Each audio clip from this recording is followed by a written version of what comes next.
Faz um certo tempo que eu não gravo vídeo, e é porque, na verdade, eu não sou youtuber nem nada parecido. Eu gravo vídeo quando eu acho que tem alguma opinião interessante que eu acho que pode influenciar os rumos do país ou de um determinado grupo de uma maneira positiva. E recentemente, hoje, eu tomei consciência de uma coisa muito grave que está acontecendo e que eu não sabia. Né? Ultimamente a gente tem visto a candidatura do Dória, hoje ele desistiu dela, a candidatura do Ciro meio que minguando, principalmente depois daquele vexame lá com o Gregório do Vivier, mas nenhuma dessas coisas é tão importante quanto essa notícia aqui que eu pesquei na internet, no Twitter, mais cedo. Olha só que loucura. Esse é um artigo do Estadão, do Marcelo Godoy, né, que ele é exclusivo para assinantes, você não consegue ler aqui, mas eu consegui ler aqui no Pocket e vejo o que acontece. Tá? Os militares estão tramando acabar com o SUS e com as universidades públicas. Isso é extremamente grave. Eles consideram que o, o, o SUS é um privilégio, ou sei lá, que é caro demais, o que não devia acontecer. Eles consideram que as escolas, as universidades são centros de doutrinação comunista. Eu não sei de onde. Eu acho que o Olavo de Carvalho, né, que inventou essa ideia e do marxismo cultural, que é uma coisa absolutamente estúpida e sem o menor embasamento na realidade, é assim, um espantalho criado pelo Olavo para poder arregimentar forças e promover a extrema-direita em cima dos valores conservadores do povo brasileiro. O que aconteceu? Muita gente acreditou, virou um culto, virou uma situação completamente maluca, um bando de louco aí dentro do exército, na ativa ou na reserva, querendo tomar o poder porque considera estar defendendo a nação. Então é uma coisa absolutamente antiga, uma coisa completamente fora de moda, mas que está acontecendo agora. Né? Eles querem manter o poder até 2035, exato como foi no tempo da ditadura, em 1964. Né? A ideia no tempo da ditadura era manter o poder por alguns meses e aí chamar novas eleições. Isso não aconteceu, a gente só teve liberdade política de novo em 1985, né?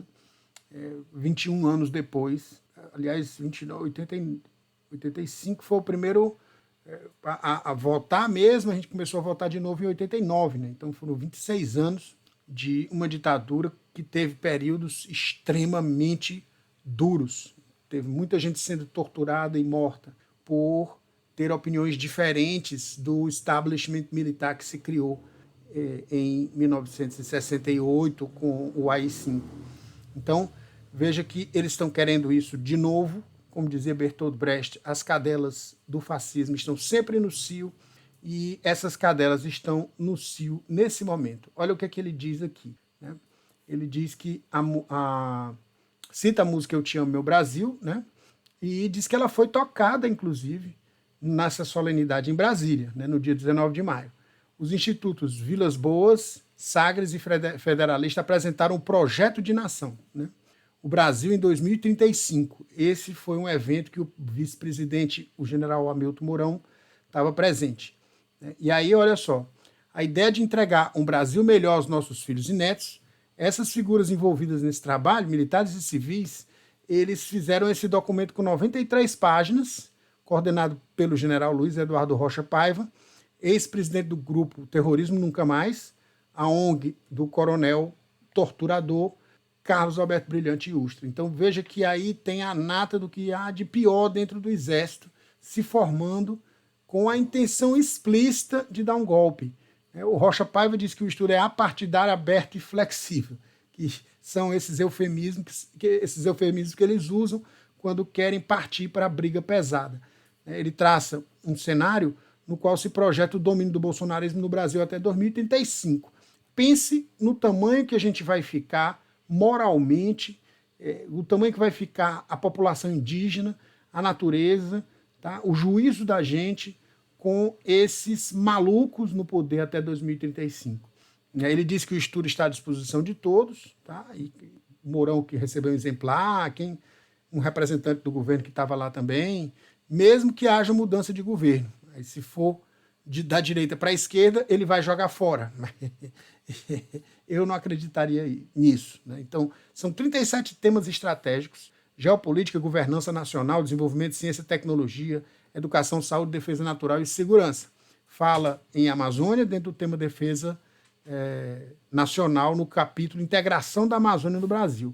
Essa ideia de integração da Amazônia no Brasil, ela é a mesma ideia que era cultivada no período da ditadura, em que os índios eram vistos como sub-brasileiros que tinham que ser integrados ao Brasil real, que era o Brasil da civilização ocidental, né? Então ele diz que a nação está ameaçada pelo globalismo, toda a sorte de loucuras que o Olavo de Carvalho, antes de ir para o inferno, soltou pelo mundo em seus livros, em suas palestras, em seus cursos, tá?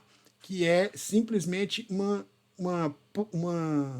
mosaico de teorias da conspiração interligados, né? Então ele chama de movimento internacionalista, cujo objetivo é determinar, dirigir, controlar as relações entre as nações por meio de posições, atitudes, ou seja, ele pinta esse espantalho gigantesco, né?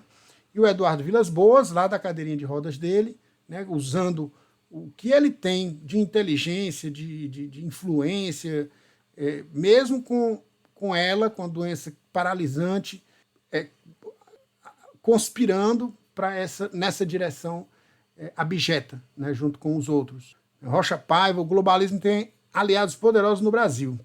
Aí ele fala sobre ativismo judicial político partidário, né, especialmente se referindo provavelmente aos juristas que criticam o processo de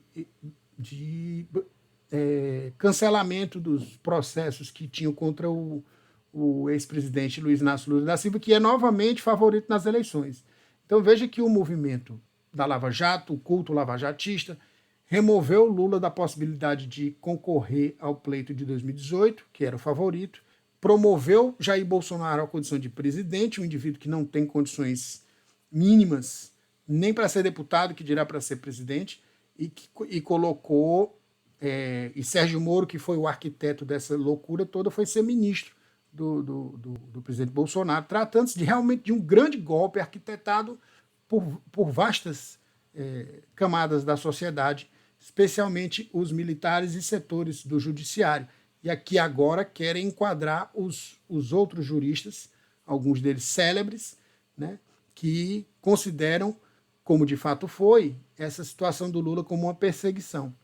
Então, aí falando que a classe média deve pagar mensalidades nas universidades públicas e também pelo atendimento no SUS. Vai virar um grande plano de saúde, o SUS. Imagina o que vai acontecer quando você sofreu um acidente na rua e não puder ser atendido no SUS. Imagina o que vai acontecer em campanhas de vacinação, dado o que aconteceu em 2020 e 2021 com a pandemia do coronavírus, né? Sem o SUS, teria sido uma tragédia muito maior. E ela foi mitigada apesar do esforço do governo federal de fazer o contrário. Então, realmente, nós estamos numa situação muito mais difícil do que parece, tá? O Mourão e seus amigos para sempre, outra música da cerimônia, pretendem acabar simplesmente com a saúde gratuita e universal num segundo mandato de Bolsonaro já em 2025. Então, gente, não é brincadeira. A gente não está lutando contra uma situação fácil. Não vai ser fácil ganhar essa eleição.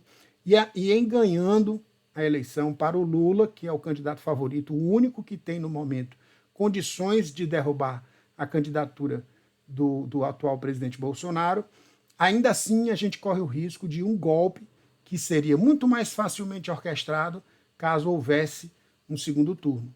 Então fica aqui o meu apelo para quem me conhece, para quem conhece meu trabalho, tá certo? Para quem confia na minha ideia, na minha cabeça, na minha capacidade de análise, para fazer de tudo para o Bolsonaro não ir para o segundo turno, para a gente ganhar essa eleição para o Lula no primeiro turno. O Lula é criticável, eu já tive minhas críticas a ele, eu inclusive ajudei nas redes sociais, de certa maneira, a diminuir a popularidade do Lula.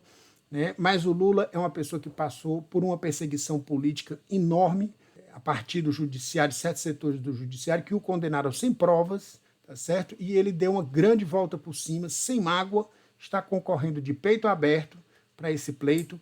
Não é salvador da pátria, não é santo, não existe santo em política, ninguém está votando em Vestal aqui, né? Mas nós estamos votando a favor de um marco civilizatório.